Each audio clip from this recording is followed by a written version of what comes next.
We are covering here Surah Waqi'ah, and we should be covering, inshallah, I sent out the notes to you about 9 verses, inshallah. Now, Surah Waqi'ah is a very special surah to me. My teachers always impressed upon me the importance of reading it regularly. And we're going to see, as I've been going through these verses, how much, even though you might read something every day, how much you become aware when actually studying it in depth, how much you become aware of the depth that's within the actual surah that you were not aware of before doing so. And this makes me realize that the Quran is very much about the reality around us, that we often, even though we engage with it all throughout our day, the reality is that so much of it we're oblivious to, and it's only when we actually apply some kind of mindfulness, some contemplation, do we suddenly realize how profound the very things are that are before our very nose. And I'm hoping that this is going to become apparent to you all as we go through this surah. Also, we use these lessons as a means to recap our grammar as well. So I'm assuming that the majority of you have studied Arabic and have some sort of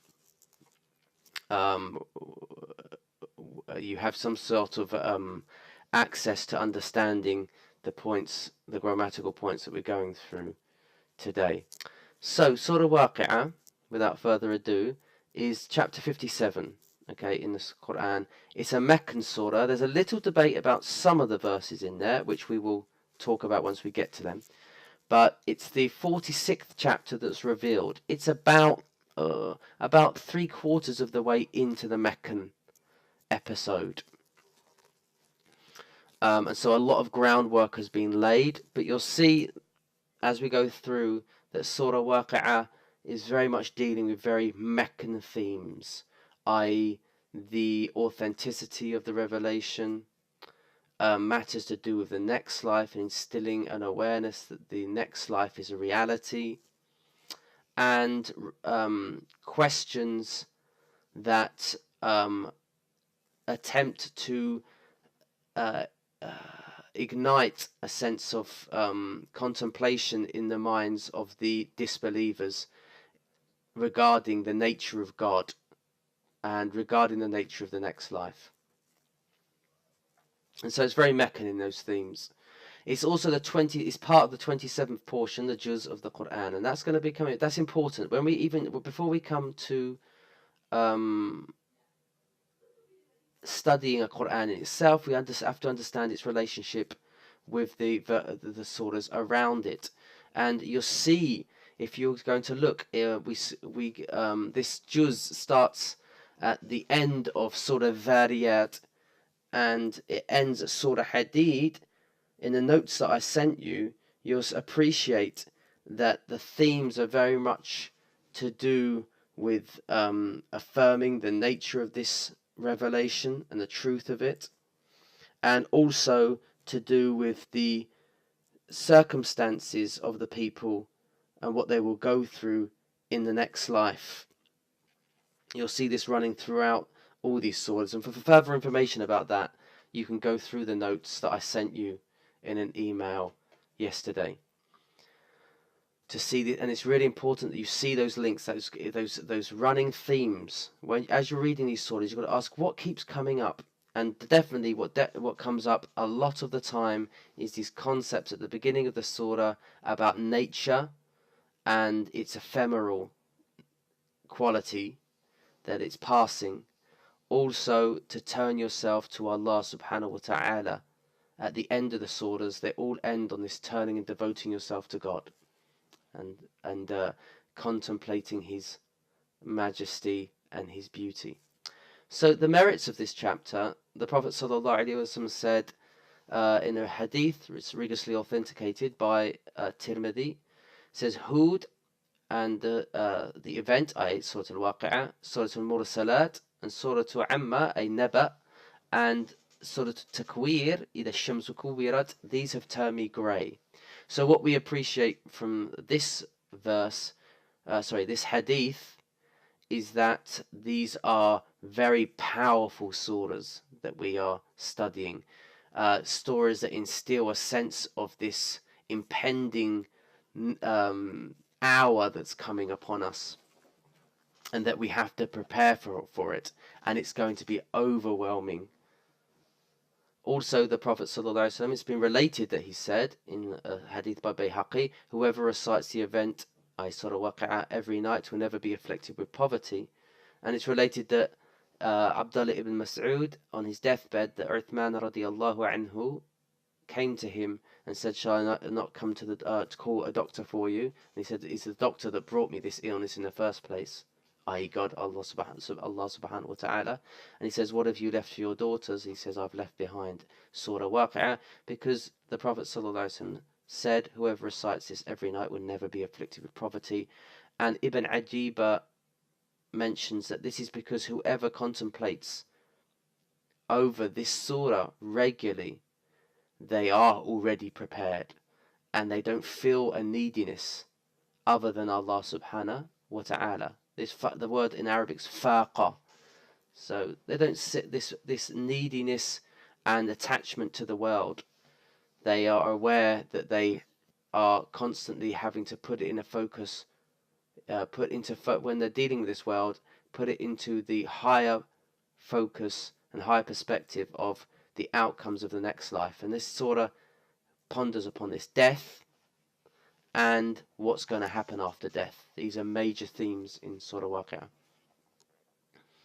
Also, in a hadith, again weak, related by Bayhaqi, whoever recites Surah Al-Hadid, Surah Al-Waqi'ah, and Surah Al-Rahman will be declared in the kingdoms of the heavens and the earth as the denizens of paradise, because you have it in front of your eyes in this surah, the divisions of people and what to work for.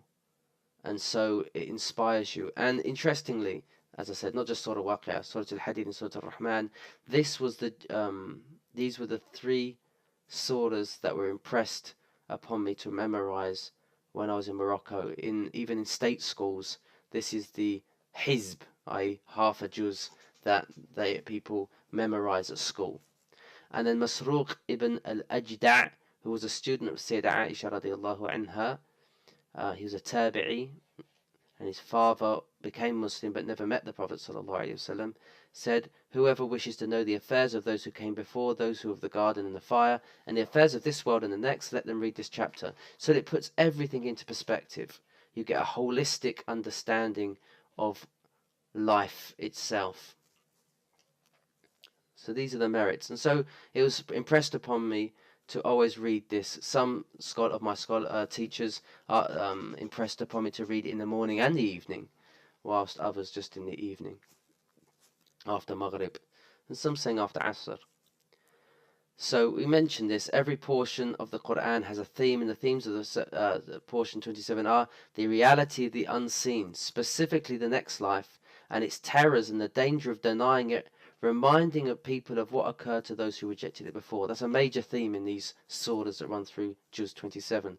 All the chapters begin by addressing the impending nature of the next life and the dissolution of the systems that the elements of nature follow in this life, i.e. that everything will collapse eventually.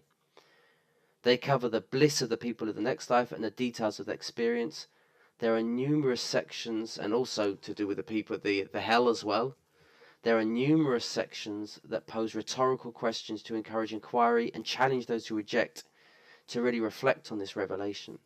And all the chapters finishing on glorifying and praising God.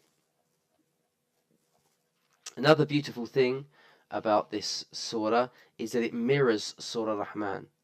So Surah Rahman, and please tell me if you can't see the full screen. I can adjust it for you if you're having trouble seeing it. Surah Rahman, as you'll see, it talks about the nature of the Quran at the beginning. Okay? And then Surah Waqi'ah speaks about the nature of the Quran at the end. And then Surah Rahman talks about the creative power of God at the beginning. Yeah, I'll do that a bit for you. I mean, is that better? I can't scroll across now if I do that, but can everyone see that clearly? Yeah. So the nature of the Quran, the nature of the Quran, the creative power of God, the creative power of God, the retrospective questions, people of hell, people of hell, people of the highest merit, people of paradise. So it mirrors it backwards. Okay, so that's what's something very profound about Surah Rahman and Surah Waqi'ah.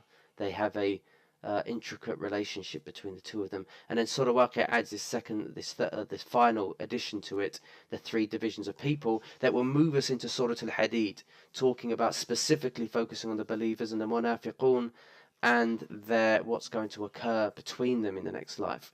And what's really interesting, Surah Waqi'ah doesn't mention really the munafiqin, it doesn't focus on them. And we'll speak about that a bit more as we go through.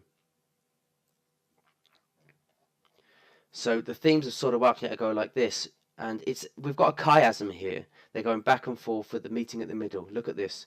The Day of Judgment, okay, which comes straight at the beginning, and then exhortation to glorify God.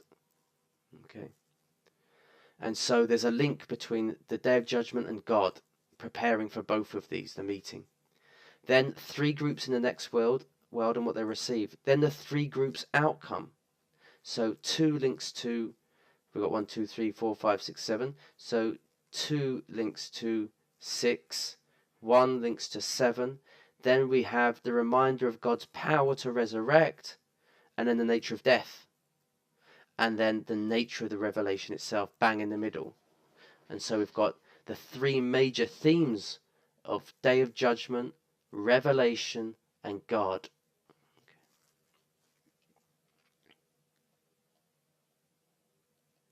So we're going to go on to this. So we're going to get started. Now, we start with the first verse where Allah subhanahu wa ta'ala says, إِذَا وَقَعَتِ الْوَاقِعَةِ. Okay, so let's look at this grammatically first. And I want you to be active here. You can type in your translations of these things and when I'm going through things, but I can't wait too long, obviously, because I want to get through the material. So we've got either being a conditional tool, okay, and it translates as what? We've got 3 tools in Arabic that are generally used, and I hope this is big enough, the type, for everyone to be able to see. Okay. Yeah, so we've got 3 major tools that are used for conditionals, i.e. ifs. So we've got in, either, and law. Okay, in translates as what? It translates as if, and it expresses that something's 50-50. Okay, if, and it's used a lot in the Quran, like if you believe. Okay, and it's sort of encouraging the listener to say yes, I believe, to affirm it, as if Allah's throwing a question in there to see, do you really? And so that encourages one to work and to prove themselves. Either is used for things that are a definite eventuality. They definitely will happen. And so generally translated as when. And then lo is a hypothetical situation. If only I had been king, if only I were king, sorry, I would feed the world. Or a situation that's done and dusted. If I had studied, I would have succeeded. So either is being used here to mean it's definitely going to happen. And with either, unlike the other two, you can have the madi, or you can have the mudari'. You can have the perfect voice or the imperfect voice, or the present or the past. With either, you always have the past, because it's a done deal, as if it's definitely happening. So either, and so that's already straight away with either, it brings to the mind of the reader that something's coming. And then we've got waqa'a, the verb waqa'a, which means what? And notice this verb is a weak verb. Waqa'a at the beginning, it's an initial weak verb with wow and if you remember, that loses, so it becomes waqa'a, yaqa'u. Okay.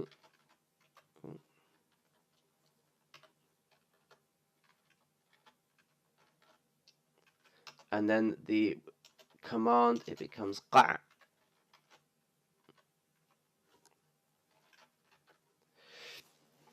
Yeah. Now, waqa'a means literally to fall, to drop. I've sent you the word patterns to get a real big taste for this. It means something that falls and drops and then settles in a place and it can't be moved. And it's generally linked to things that are distasteful, things that are unpleasant, uncomfortable. And notice the past has been used for the inevitable. So something's definitely falling. So as if someone's notice, where does it fall from? It falls from above. So the transcendent, something above this reality. And so it's something we expect, something we're prepared for, we're activated to prepare for it because we know something is coming and we don't know when it's coming. Notice even in the sound, waqa'a. So we've got wa on the lips, we've got qa in the throat, we've got qaf, and then we've got ayn. Okay, qaf just at the top of the at the top of the mouth, qa qa. Okay, and then a. So wa is at the highest point, then qaf at the middle, and then ayn in the throat, as if something's coming down to us. Do you sense that? So waqa'a, and then the a is coming right close to the chest, as if it's coming for us. So it's very powerful, even in its linguistically. And then idha waqa'atil waqi'ah. So we've got the verb here. It's got a ta on it. It's feminine, and it would be a sukoon, but it's got a kasra because of the meeting of the al. And then it's an intransitive verb as well. It doesn't take an object. So it's not saying Allah brought this down. It's coming as if it's coming down itself. Okay, so the focus is on the event rather than the person or the one that's enacting it. And so the focus is on what's going on around us. So it's very powerful just in this first verse, this first verse, what's coming out. And then he says, al-waqi'ah. So this is our subject, and it's in a state of rafa', and it takes a dhamma here. Now, it seems very strange that Allah has used the verb waqa'a and then the subject from the same root. It seems as if it's redundant in a sense, but it's to create even more impact. And you'd assume that it would be waqi'. Okay? And waqi' is the active participle, the ismul fa'il, the doer. Like we have, for example, jalasa, he sat, and then jalis means what? What does it mean? Just type in your answers there. So waqi' is on the same form. Yeah, it's the doer. And when we use an active participle, it makes even more impact. So I could say, for example, huwa jalasa. Or I could say huwa jalisun. And jalisun, using the noun over the verb, expresses more determination, more that it's definitely going to happen, and that it's a undeniable reality. And so the verb expresses that using the madi, the past, and then using a subject from the same root in this form establishes its reality as well. Then Allah adds the ta al-marbuta at the end, which could indicate one single event. Sometimes when we add a ta marbuta to something, it indicates it happens once. So for example, we have darb, and if I add a ta marbuta, darba, that means one hit. So darb just means hitting, a hit. the act of hitting, whilst darba with a ta means one hit, so the one event. But also the ta gives us extra emphasis, makes it more powerful and more dramatic. Like when when it doesn't come to express femininity, it comes to express the dramatic impact of this. So, for example, we say khalifa. The ta does not indicate femininity. It indicates that he's a great successor. And so here, the great event. So we've got a lot of emphasis, and you hear that in the sound. إِذَا وَقَعَتِ الْوَاقِعَةُ. And so that wa, as if there's expectation, anticipation of what's happening. And then qi'ah. And then the ha is even deeper than the ain in the sound. And so it creates that drama. Let's just, yeah, okay. So please just get back to me if you're having issues with the sound. Okay. And then other people confirm they can hear if someone else can't. Now, some say the al here means the event is ahdiya, it's the al of reference, i.e. the event that we all know is coming. It's already in our minds that it's coming. You could look at it from that perspective. For example, I walk into the house and I say, the cat's done it again. And you know, because we've spoken about the cat before, the cat tells me you've conceptualized a specific cat. Or some say that the al is kamaliya, i.e. the ultimate event. So the al expresses it as well. There's no event like it.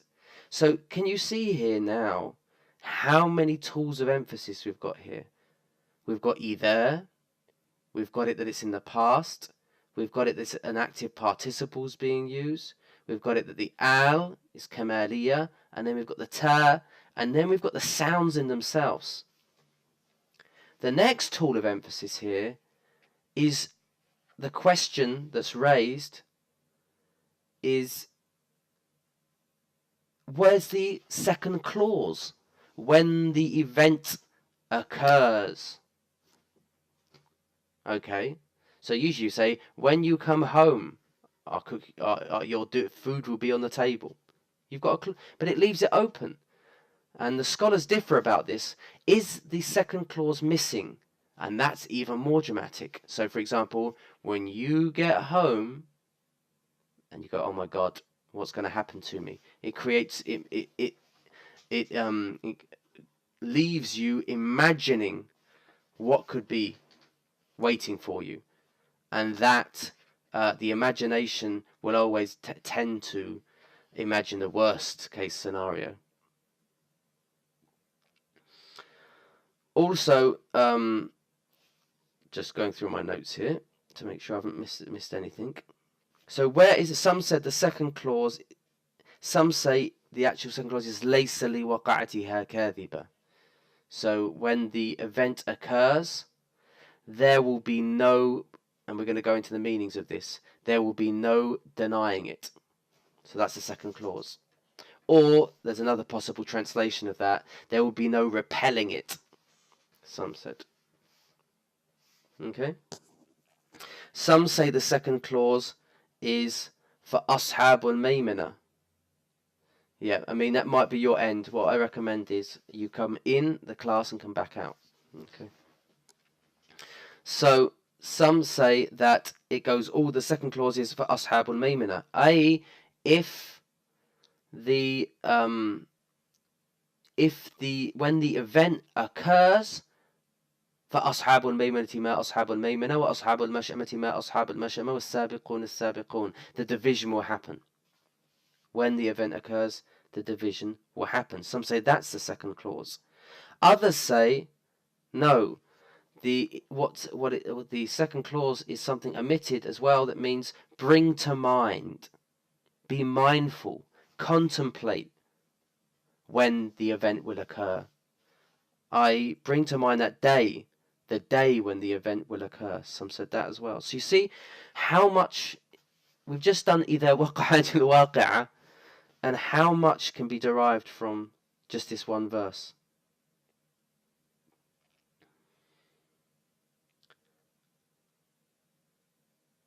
Some said also that the meaning here is the event has occurred.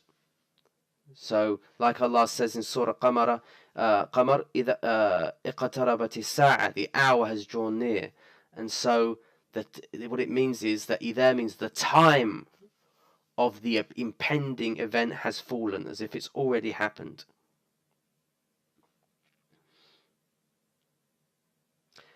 And so, what it calls us to do is to contemplate that situation, so we prepare for it. And this is a reminder to us as Muslims in the modern world, is the importance of knowing that we are in a state of we should be in a state of preparation for the ultimate day. Whereas in the modern world, it's very easy to fall into the current trend of seeing us just constantly progressing. And when the time's finished, we're always trying to fit more in, because the mindset of the modern world is just to be constantly progressing, constantly growing. Whereas from a traditional standpoint, we see that we are in a state of preparation for the event to come.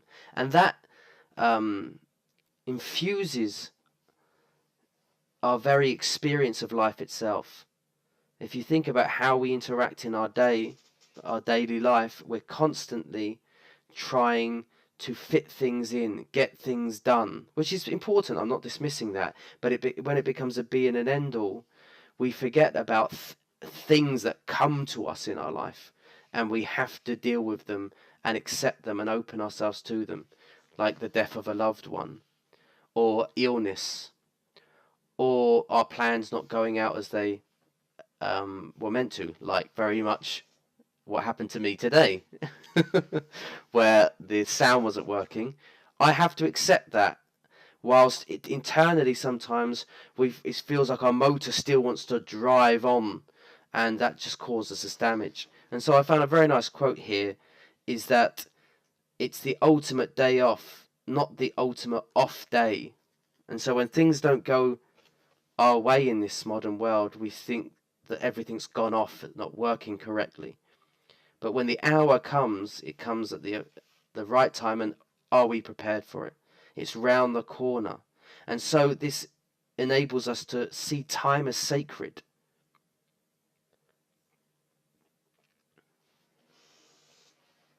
Okay? So this is all from إِذَا وَقَعَتِ الْوَاقِعَةِ. The next verse, Allah says, لَيْسَ لِوَقَعَتِهَا كَاذِبَةٌ. So we've got laysa. What does laysa do? And then we've got kadhiba, is the subject. It's in a state of rafa', a sign of rafa' being dhamma. And we've got three tools to negate. We've got ma, and we've got laysa, and we've got in plus illa. Okay, usually for a noun, this is a nominative sentence, and laysa's coming in it up. So laysa is the least emphatic of these three forms of negation. So Allah's used laysa to say it doesn't even need to be denied, this fact. And that's the context of this verse. Allah says laysa liwaqa'atiha kadhiban. There's abnormal sentence structure here. Before here there was no abnormal sentence structure. We had either, and the focus being on when, the event, and then what's going to happen. When, then what. Here, the focus is on negation, and then what are we denying? It's the waqa'ah. And notice three forms of waqa'ah now. We've got the verb, we've got the active participle, the ism fa'il, and now we've got the ismul marra. Okay. the noun that indicates it happening once, which I just mentioned with darba, if you see that. So waqa' means an event and something occurring, falling, whilst with a ta' al-marbuta on the end, the ta, it means one event. And notice it's laysa li waqa'atiha. Okay, going back to the waqi'ah. Laysa li waqa'atil waqi'ah. So again, we've got waqa'an waqi'ah, and now we've got waqa'atil waqi'ah. Okay, very beautiful. Allah, the way Allah uses this, and it's as if it's re-emphasizing throughout. This is occurring, and so the focus is on the actual event again, and then the kadhiba, the subject. And so there's a distance between the negation and a distance between the denier. Kadhib being an active participle, like waqi'ah. So there's a play. Look at this, beautiful. These things are coming to me, and I didn't even think about them when I was. And this is the nature of the Quran. It's definite here, while this is indefinite, because this is something that is affirmed, while this is something kadhiba is something that is unspecified, because it's vague and it's just a non-reality, really. So, and there's a distance between the negation and the one negating it, the kadhib. So, as if they're so far removed from one another. And right in the middle is the waqa'ah of the waqi'ah, the thing coming. Another thing we could ask is laysa. You'd expect laysa to be feminine because of kadhiba being feminine. But again, that's to denote an element of weakness and an element of it being non-literal. And so when we see gender disagreement, it can denote a number of things. And usually it means it's more when it's metaphoric, it's not literal. There's weakness in it. And so you'll see that there. You see the emphasis here of denial here and weakness in that denial. The next question is what's li? The scholars have differed on what li means here. Some say that li actually means inda here, at the time. So laysa inda waqa'atiha kadhiba. There is not at the occurrence, the event, a denier. Some say it's just coming for extra emphasis. Some say it's just coming to enable it to be transitive. And what I mean by that is we have, for example, you can say La adribu zaydan. Okay?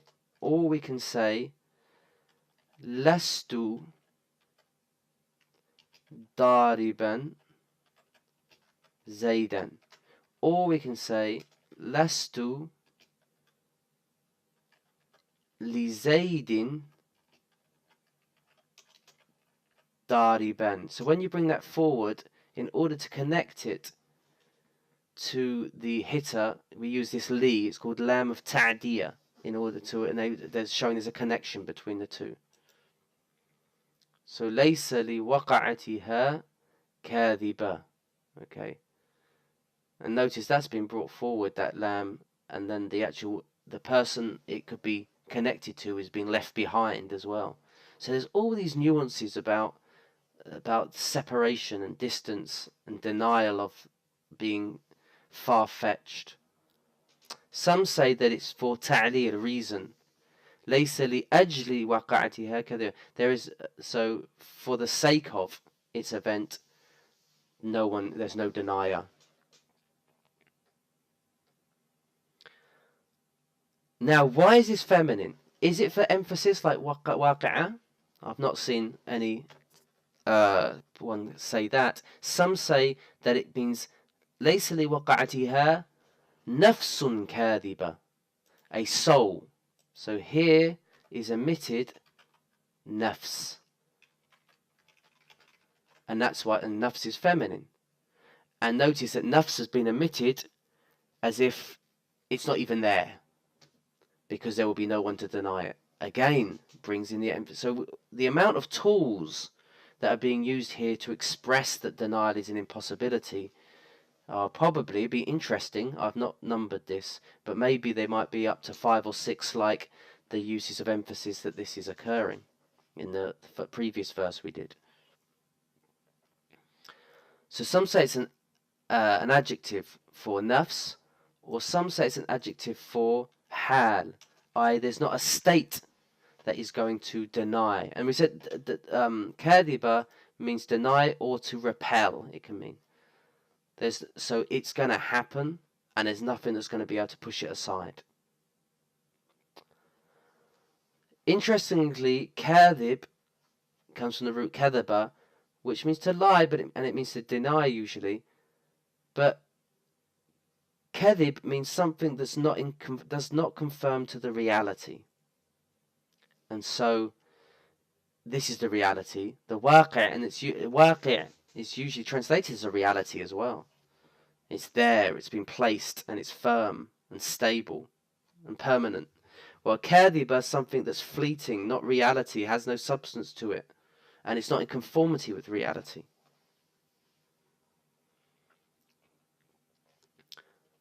So we said that kadhiba is an adjective for a noun and word omitted, or some said it's actually a masdar, a verbal noun, like kadhib, a lie or lying. And sometimes we see that a word can be in this form, like the word aqiba is considered a verbal noun, even though it's in the form of an active participle.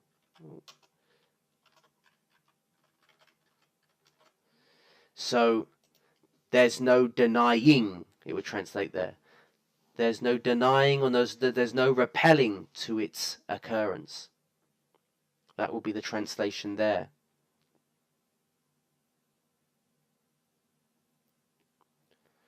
So notice again, putting the waqa'ah, the object before the subject, that the focus is on the event rather than anything around it. I'm just checking my notes to see if I've missed anything.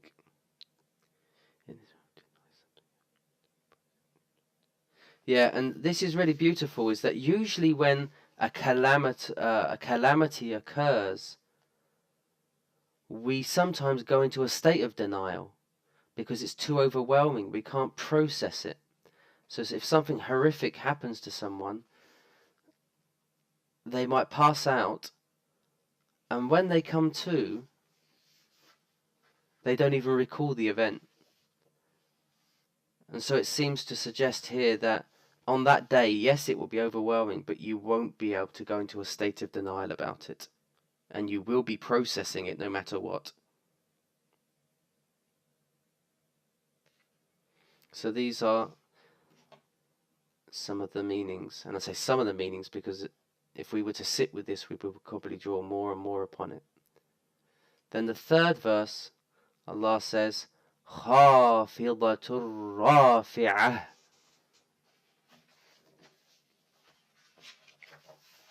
So this is another sentence, and they say, the scholars, that this is a khabar. It's a news for omitted subject, i.e. hiya khafidatur rafi'ah. And the reason that here, i.e. referring back to the waqi'ah, has been omitted is to impress upon the listener or the reader that this is dramatic. It's happening so quickly, so you're not even processing it. And it creates that drama in the recitation. And that it's so close as well. خَافِضَةٌ رَافِعَةٌ. And so,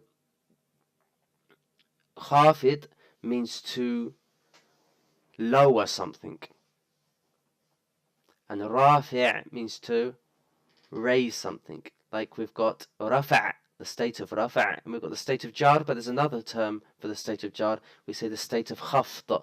It comes from this. So like the kasra and the dhamma. The kasra is low, the dhamma's high. So notice it's saying the event's doing this. It's lowering people and raising people, or lowering something and raising something. Where you'd think you would attribute that to Allah subhanahu wa ta'ala, but it's attributing it to the event itself, as if it's so gripping that your whole focus is on what's happening around you, and your focus is on the act rather than the subject, which is what I've mentioned in the previous verses.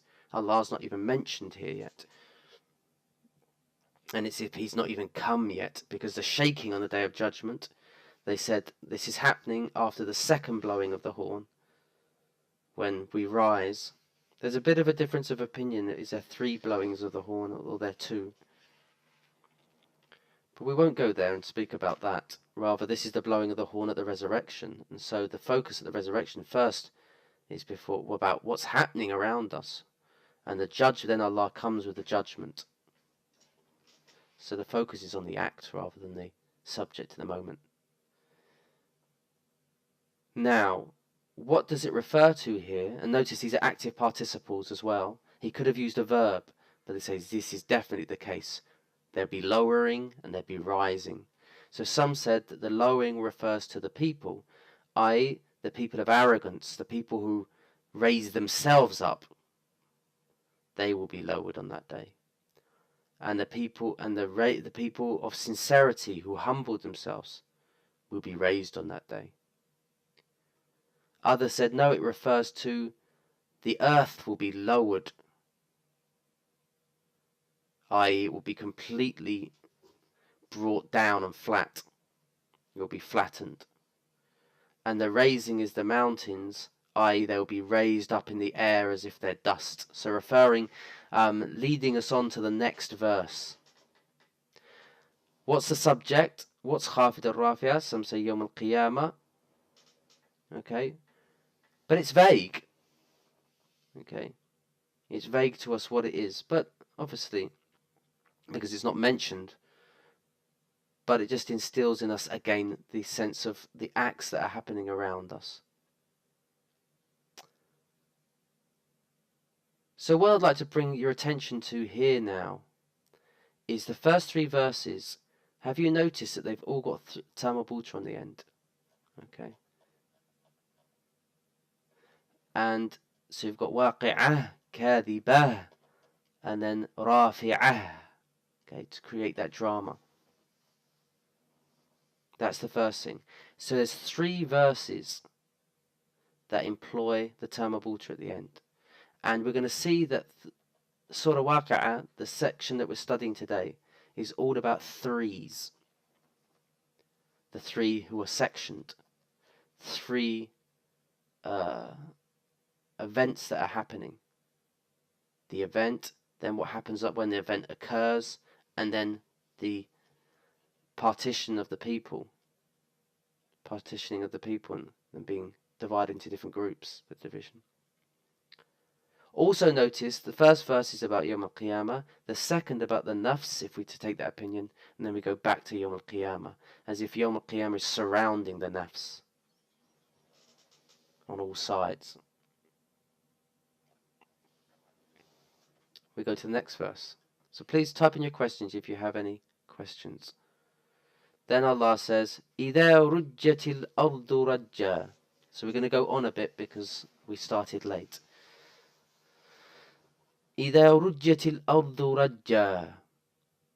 Okay, so this is the next part. So we've got إِذَا وَقَعَتِ الْوَاقِعَةِ, and now we've got إِذَا رُجَّتِ الْأَرْضُ رَجًّا. Okay, so إِذَا, as we said, meaning when. Rujja is the verb rajja yarujju. It's only seen once in the Quran, to the best of my knowledge. And then we've got ard and rajja. This is a passive form. Rajja yarujju means to shake something with force, whereby internally it was strong and it was standing up in structure, and then it collapsed and became like sand or became like water. This is what rajja means. And so we've got it will happen when it will happen. The earth, this earth that you see solid before you, will be shaken. And it's made passive with rujja. So you never studied this with me, but the passive form is fu'ila. So if I say, for example, daraba Zaydun Amr. Yeah, Amr or Amran. Okay. You can make that passive by saying duriba. Sweet. Instead of daraba, we put it as duriba, and then you get rid of Zayd. Let's just get this.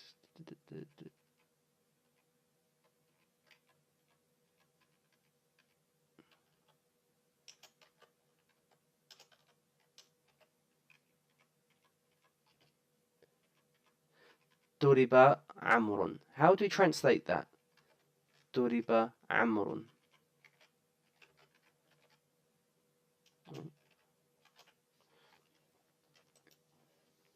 Yeah, exactly. Amr was hit. This is the passive. So, but this is a geminate verb, rujja. And notice if you can hear it in your sound, rujja, rajj, as if you're holding it in your mouth. Okay. It's a muda'af, it's a doubled weak verb. So it's double lettered. Rajaja. And rujja as if you're holding it and then you release it. So as if the earth is being shaken and then released. إِذَا رُجَّتِ الْأَرْضُ. And it's really important that you bring this to mind when you're saying it, the onomatopoeia there, the letters denote the meaning. إِذَا رُجَّتِ الْأَرْضُ. And then ard as if it spreads out, the dad. The earth is shaken violently. So this is what we call maf'ul mutlaq.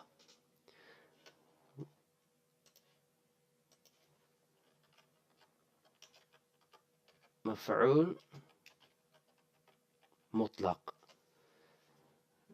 ضرب زيد عمرا ضربا. Okay. So Zayd hit Amr a hitting. It means he hit him severely. It's giving extra emphasis. So this is the noun here. إِذَا رُجَّتِ الْأَرْضُ رَجَّا.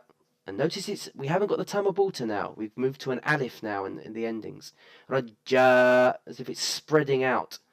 So ruj, and then as if it's just falling apart and spreading everywhere.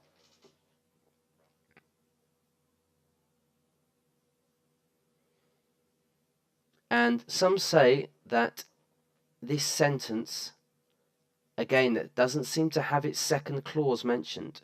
When the earth shakes, and so forth and so forth. What about it? Okay, so we can go back to those meanings we mentioned with إِذَا وَقَعَتِ الْوَاقِعَةُ. What is the second clause? And is it mentioned? And notice the waqi'ah, when it comes down, it's firm.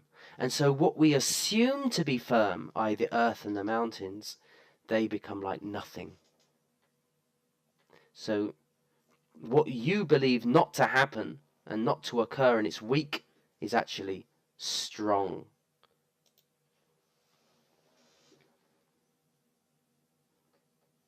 And notice the passive's been in the first verse, waqa'atil waqi'ah, is an intransitive verb, it doesn't take an object, but here the actual passive's being used now. Okay. As if it's complying in itself. The passive employs the meaning, where's this coming from? And that it's an easy thing to occur. It's not something you see all this immense acts happening around us. There must be some superpower doing this. But for that superpower, it's easy. Also, the passive denotes that it's obvious. And there's the focus on the act rather than the doer. Again, where's the second clause? I'll mention that.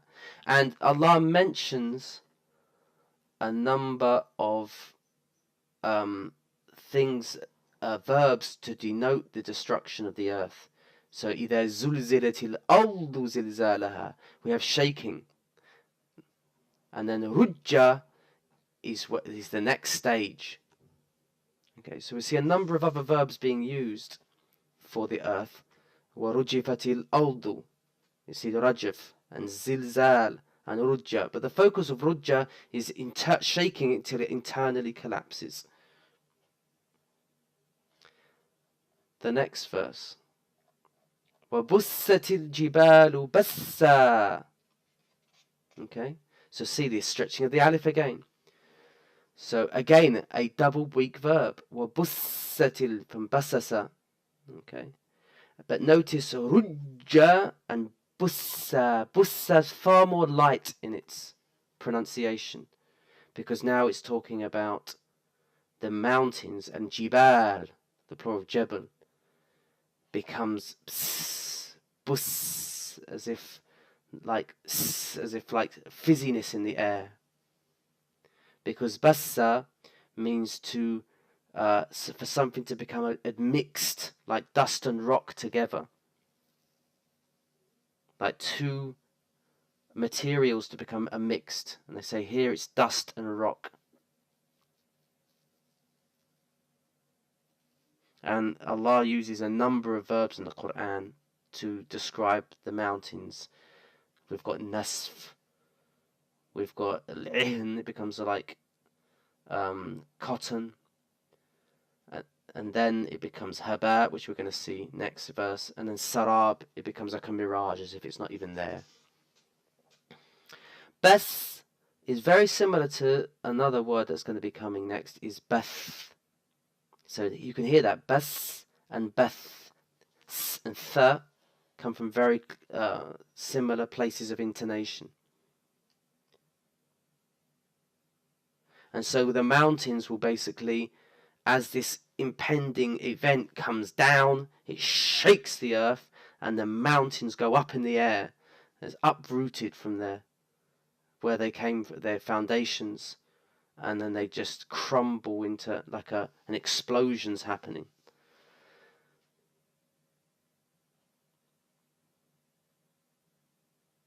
And then the last verse to do with this, look, فَكَانَتْ هَبَاءً مُنْبَثًّا. See the extension of the alif again.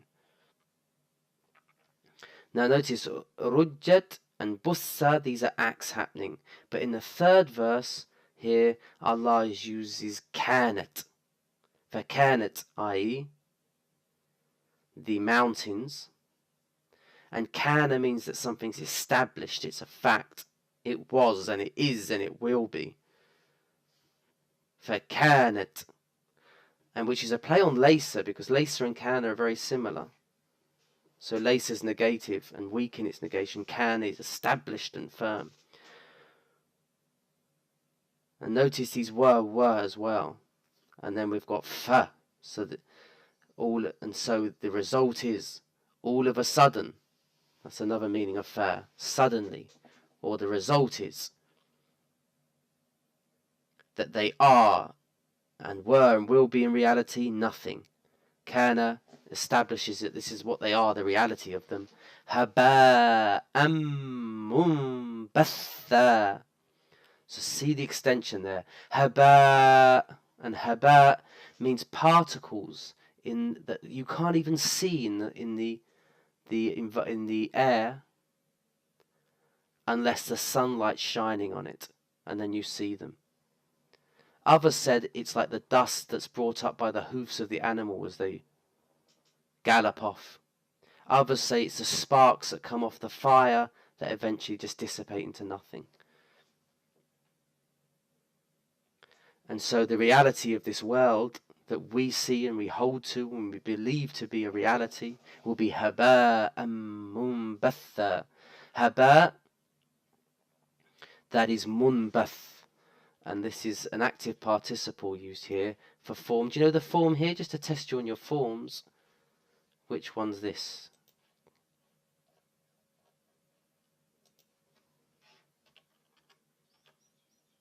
Yeah, well done, Junaid.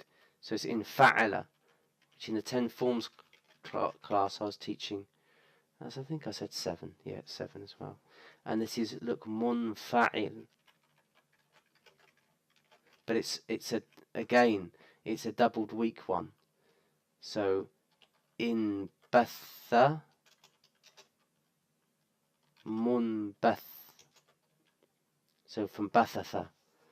And this form is intransitive in meaning. So it's passive, again using the passive. But it indicates power in itself as well. As if it's happening all by itself. And we've had this suggested throughout all the verses, that the subject's not focused on here. The focus is as if these things are just occurring by themselves. These things we saw as just constants. And batha means to spread out and be separated into different divisions. While bassa, the focus is, yes, spread out, but are mixed with other things. While this is, they're just spreading out in amongst themselves. That's the focus. And it's leading on to the next verse, which tells us about division. And so the noun's used here instead of a verb, I am on bath, instead of imbathat, just like in the previous verses. We see that with khafidatul rafi, the active participle being used to say these are definites.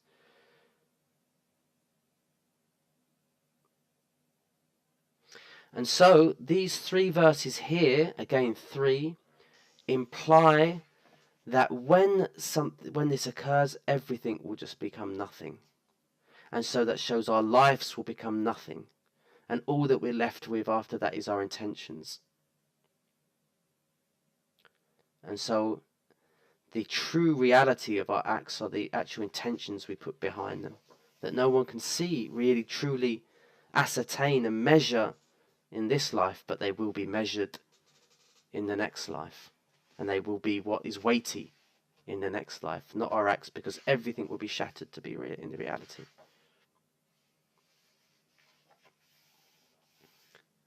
And then we move to the next set of 3, which we're going to be finishing on today. وَكُنْتُمْ أَزْوَاجًا ثَلَاثًا. So we go back to the ha again. So notice they use alifs there because those were things that are not going to be realities after. The earth will go as we know it.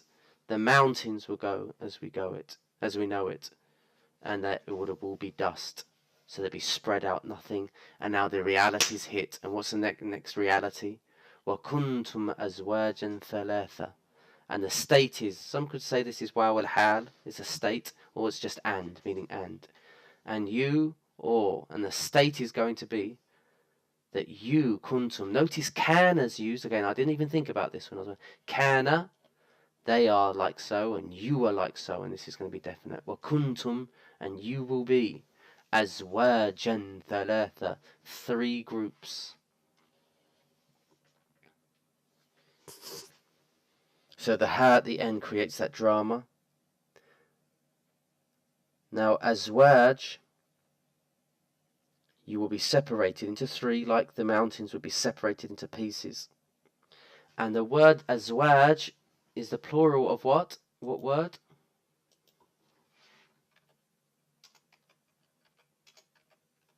Zawj. And zawj means a individual from a pair.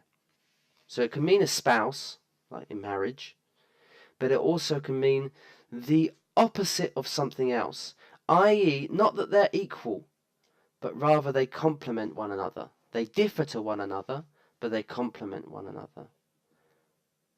And what Allah subhanahu wa ta'ala is alluding to here is that Iman and Kufr are both necessities of life.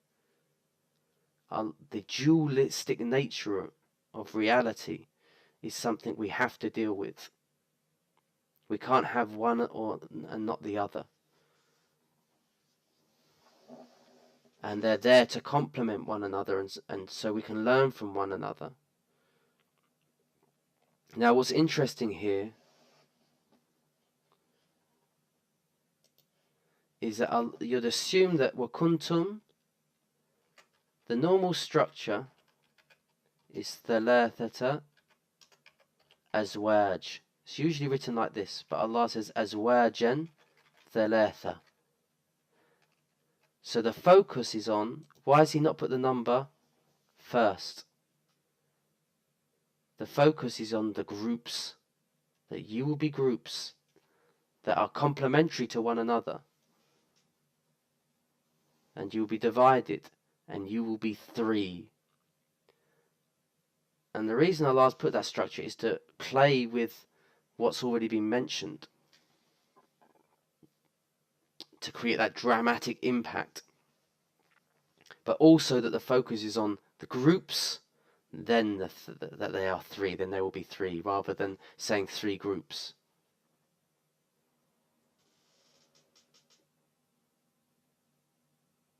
Now, when it says you, what's it addressing? Does it mean you who are present, and then the other nations of the past are just mentioned, are implied in that?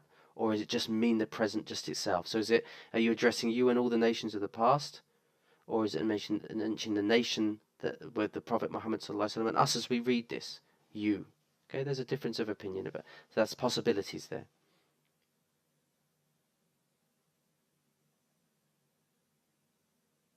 And notice our numbers went 3 to 10, they're always opposite gender. So zawj is masculine, and so we use the feminine to describe it.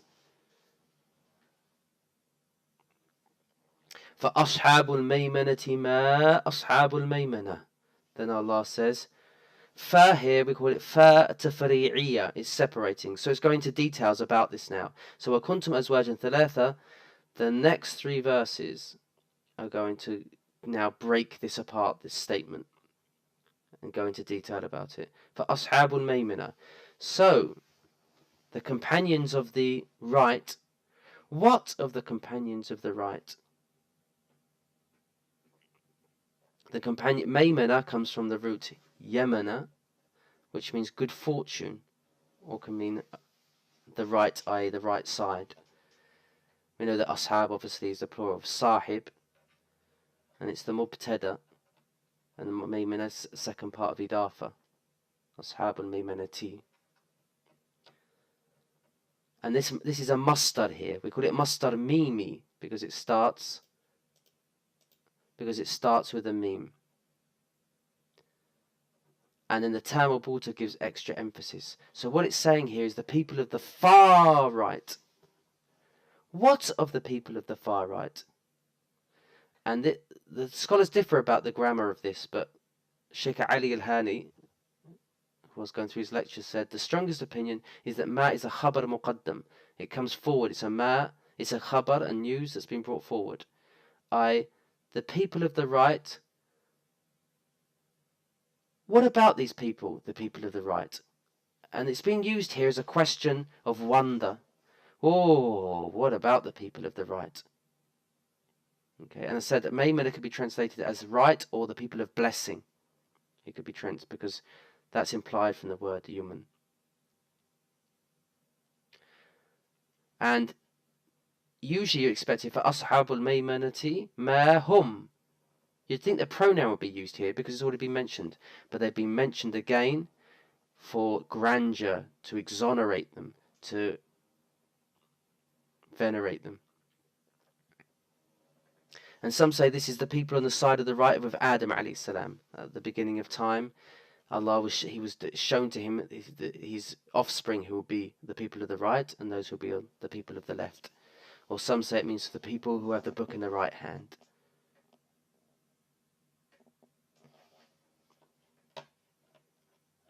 Then Allah says, وَأَصْحَابُ الْمَشْأَمَةِ مَا أَصْحَابُ الْمَشْأَمَةِ. And the companions, and when it says companions, it's as if they go hand in hand with this quality. And mash'ama, coming from shu'm, can mean bad omen, something negative. It's the opposite of human, or it can mean left, it can mean that as well. And I've noticed on the same form there. And the ma here is being used to denigrate them. Oh, what about them? Okay.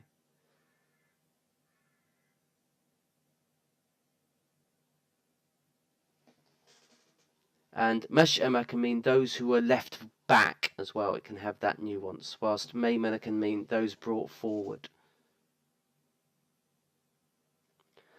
And then the last verse, as-sabiqun, as-sabiqun. So notice this breaks the structure now. It's going to take us in to the next theme. So we've got Tamabuta 3 times, we've got Alif 3 times, and we've got Tamabuta 3 times again at the end. Then Allah says, وَالسَّابِقُونَ السَّابِقُونَ. So he uses ma as a structure to elevate, to give wonder at the estate. But here he uses a different structure here. He doesn't even use the ma. He could have said, وَالسَّابِقُونَ مَا. It says, as if you could answer that, ma ashab al-maymana. But with sabiqun and sabiqun, it's as if you can't even give an answer to that. There was sabiqun, oh, what can I say about them? They're the sabiqun. There's no need for me to even ask a question, because there's nothing to compare with them. And sabiqun are those who've come forward. And this can mean they didn't hesitate in their iman when the truth manifested to them.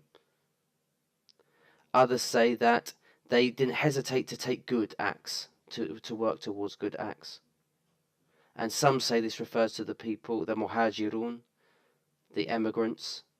And others say it meant to those who prayed to 2 qiblas, i.e. Masjid al-Aqsa and the Kaaba.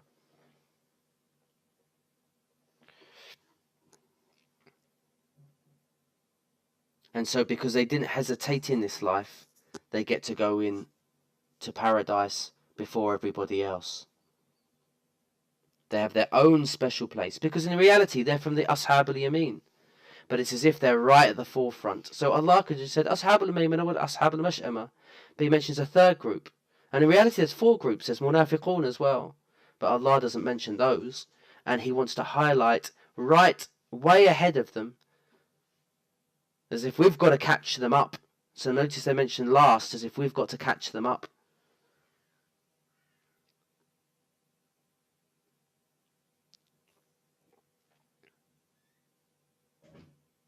Just looking at my notes here. And so some say that sabiqun to the obedience of Allah are the sabiqun to the mercy and compassion of Allah. So some say the sabiqun, the first one, is referring to one characteristic of them, and then the second one is telling us what will be of those. Okay? And so notice now we're going to the oon sound, and that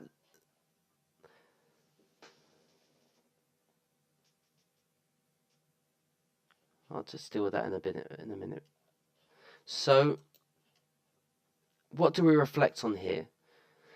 Ibn Ajiba talks about something very beautiful here. He says the Waqi'ah is like when Allah sends a divine inspiration. It shakes up our reality. It shakes up our perception, and it crumbles. The earth that we stand on, the ground that we depend on, just falls apart, falls away from us. And all that we built upon, our perceptions of life, collapse. And then we see how when those events happen in our life, whether they're realizations, whether they're events that shake us, who are we in those situations? Are we the people of the right? I.e., we aim to do the right thing, and eventually we get there. Or the people of the left, we turn away and go afar from what we're supposed to in those situations and collapse in and blame others, or go into states of wanting to run away from the world? Or are we the sabiqun, that straight away they strive to do the right thing without hesitation? So when events happen in our life, how do we react?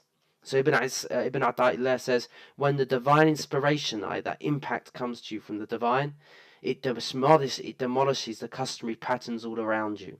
The waqi'ah, the event in our lives. And then also he says, very rarely does the divine inspiration come except all of a sudden, in order that the servant not claim that he had deserved it. And so we realize when these divine notions come to us and inspirations, that they're from Allah as a gift to us, in order to draw us up to something that's beyond us. And to reflect on this, these are questions to ask ourselves in the week. How do we perceive time?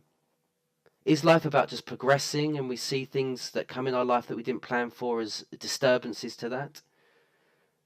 Or do we cater for them, and do we adapt our life around them and get less agitated about them? So is life about progress, or preparing for that eventuality that's out of our control, Does this shape the way we approach death? How are we working towards death? Does our behavior in this world reflect that we are going to be raised or lowered? Look at our behavior. And then how do we deal with our systems breaking down? Which of the 3 groups do we fall into? How does that reflect our grouping in this life and the next? So I'm a bit on a roll at the moment, Junaid, so my mind's not that focused. I'll answer your question via email, inshallah, so I can reflect over it, because we have gone a bit over.